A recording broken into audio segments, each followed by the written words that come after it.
45 लाख मरे हैं, 1,27,00,000 नहीं, आप गलत कोट कर रहे हैं मनोज सिंह काका, आपका फिगर सही है। आप सुनिए, दूसरी बात नहीं सुनिए, नहीं, पहले बात पे क्लैरिटी लीजिए, पहली बात पे क्लैरिटी लीजिए, फिर दूसरी बात पे। Manoj Singh Kaka two way communication रखिए, Manoj Singh Kaka two way communication रखिए, टू वे कम्युनिकेशन रखिए। यार ये क्या दिक्कत है यार, this Anurag Bhadauria syndrome with the whole party is wrong.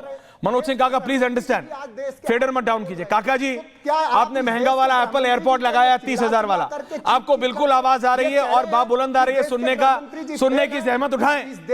मैंने आपके लिए उर्दू सीख ली है, आप जहमत उठाएं अपना साम्राज्य, और मेरा नुक्ता आपसे ज्यादा साफ है, तो प्लीज सुनिए आप। Manoj Singh Kaka please listen to me, Manoj Singh Kaka please कृपया सुने। आपने कहा 50 लाख लोगों की मृत्यु होनी चाहिए, सुनिए आप बिल्कुल बाबुलन सुन रहे हैं तो सुनिए। डेटा ये नहीं कह रहा कि 3 करोड़ लोग मरे। अरे मेरे भाई कैसे स्कूल में डिबेट करते थे यार, सवाल ही नहीं सुन रहे हो, गजबे आदमी है यार आप।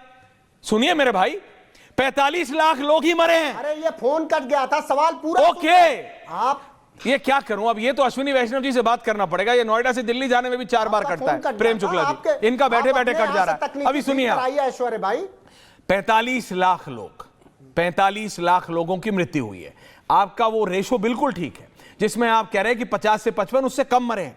1,27,00,000 लोगों ने जगह बदली है, 23 लाख लोगों ने दूसरी जगह का वोटर कार्ड बनवा लिया है, 86 लाख लोग बीएलओ को मिले ही नहीं है जो नॉन एग्जिस्टेंशियल हैं, और 10 लाख लोगों ने वापस नहीं किया है। मैं कह रहा हूं अगर इसमें 50% का भी एरर ले लूं तो भी 1.5 करोड़ लोग वो हैं जिनको वोट नहीं डालना चाहिए, और उनके नाम पे ये घुसपैठिए क्या वोट डाल रहे थे। बस बात इतनी है। ये एंटी मुस्लिम कैसे हो गया?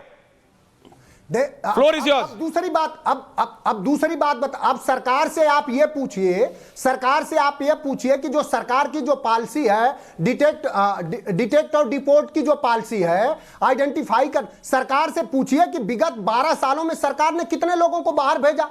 आपके पास आंकड़े होंगे, 4 से 5,000 लोगों को भी नहीं भेजा। वहीं यूपीए की सरकार में विगत 10 सालों में 81,000 लोगों को डिपोर्ट किया गया था। हमारे लोगों को तो हथकड़ियां डाल के यहां भेज दिया जाता है। तो ये तो सरकार की असफलता है ना। अमित शाह जी से जोर जोर सवाल पूछिए कि पूछता है भारत कि भारत में इतने घुसपैठ कैसे हो गए, भारत के गृह मंत्री क्या कर रहे थे, प्रधानमंत्री क्या कर रहे थे। आपको उनसे सवाल करने चाहिए। और अगर फर्जी लोगों पे, तो उत्तर प्रदेश आपने सुना नहीं, मैंने कहा कि सरकार कैसे बनी। भैया घुसपैठी है, इस पे डिबेट होनी चाहिए। कब आए, कैसे आए, किसने आने दिए, लेकिन ये मानिए तो कि घुसपैठी है।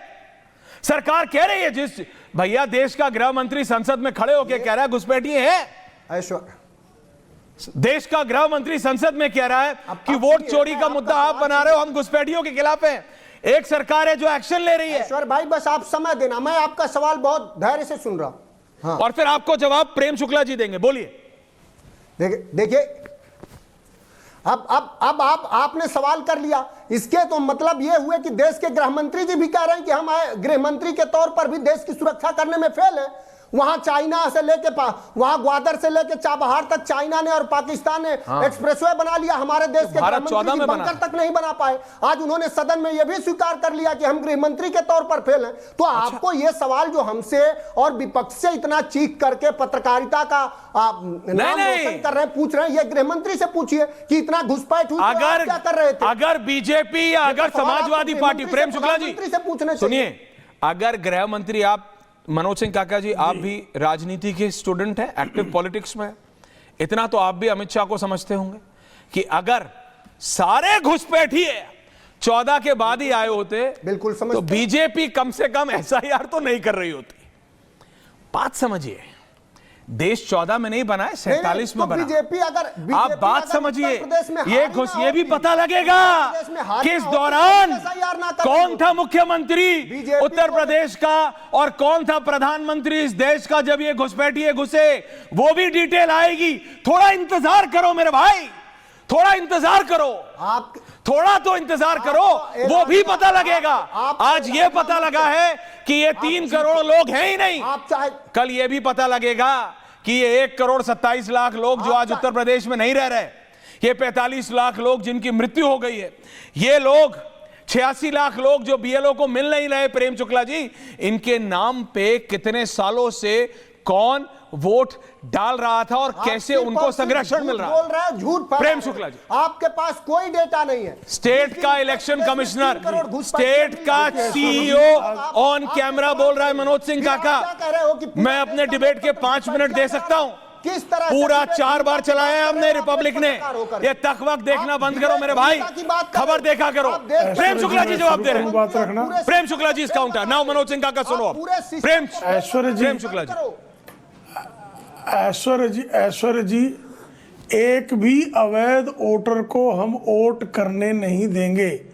आज संसद में आदरणीय गृह मंत्री ने ये संकल्प फिर से दोहराया है कि किसी भी घुसपैठिए को, एक भी घुसपैठिए को हम वोट नहीं करने देंगे। और जैसे ही घुसपैठ का मुद्दा आया, घुसपैठ का मुद्दा आने के पहले आदरणीय गृह मंत्री जी के वक्तव्य के दौरान बारंबार विपक्ष के लोग टोका टाकी कर रहे थे, लेकिन सदन में मौजूद थे।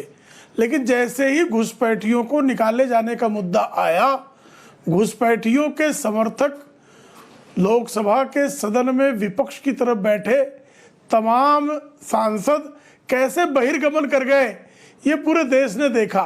और उस पर ही आदरणीय गृह मंत्री जी ने स्पष्टता से ताल ठोक कर कहा कि एक भी घुसपैठिए को हम भारत में वोट नहीं देने देंगे। ये हमारा संकल्प है। और जहाँ तक घुसपैठिए कैसे आते हैं का प्रश्न है, तो 2.5 करोड़ घुसपैठिए तो यूपीए के शासनकाल तक आ चुके थे। ये यूपीए के तत्कालीन गृह राज्य मंत्री ने संसद के समक्ष जो है स्वयं स्वीकार किया था। और आज भी आदरणीय गृह मंत्री जी ने स्पष्टता से बताया कि जितनी भी पाकिस्तान और बांग्लादेश से सीमाएं हैं जहां से घुसपैठ होने की आशंकाएं हैं, उन सारी सीमाओं पर बाड़बंदी हो गई है। सिर्फ बचा कहां है? बंगाल में। और बंगाल के कुछ क्लस्टर ऐसे हैं जिसको आज दिन तक बंगाल की सरकार ने सीमा सुरक्षा बल को सुपुर्द नहीं किया है। ये गृहमंत्री जी बारंबार स्पष्ट कर चुके हैं। और गृहमंत्री जी ने आज यह भी सदन को स्पष्टता से बताया कि जब कोई घुसपैठिया आता है तो किसी ग्राम पंचायत में उस घुसपैठिए को अगर दस्तावेज दिए जाते हैं तो दस्तावेज कौन देता है? ये राज्य सरकार के अधिकारियों की मिली भगत के बिना संभव है क्या? ये स्पष्ट हो गया। और अब उत्तर प्रदेश का मुद्दा ले लें तो उत्तर प्रदेश के मुद्दे में जो आंकड़े आप पेश कर रहे हैं उसमें से किस आंकड़े पर आपत्ति है भाई? जो मृतक है 45 लाख, उन मृतकों को वोटर मानना चाहिए क्या? जिनके नाम डबल है उनको वोटर 2 बार वोट देने का अधिकार मिलना चाहिए क्या? जो वहां से ऑलरेडी स्थानांतरित हो चुके हैं, क्या उनका नाम उत्तर प्रदेश के मतदाता सूची में होना चाहिए क्या?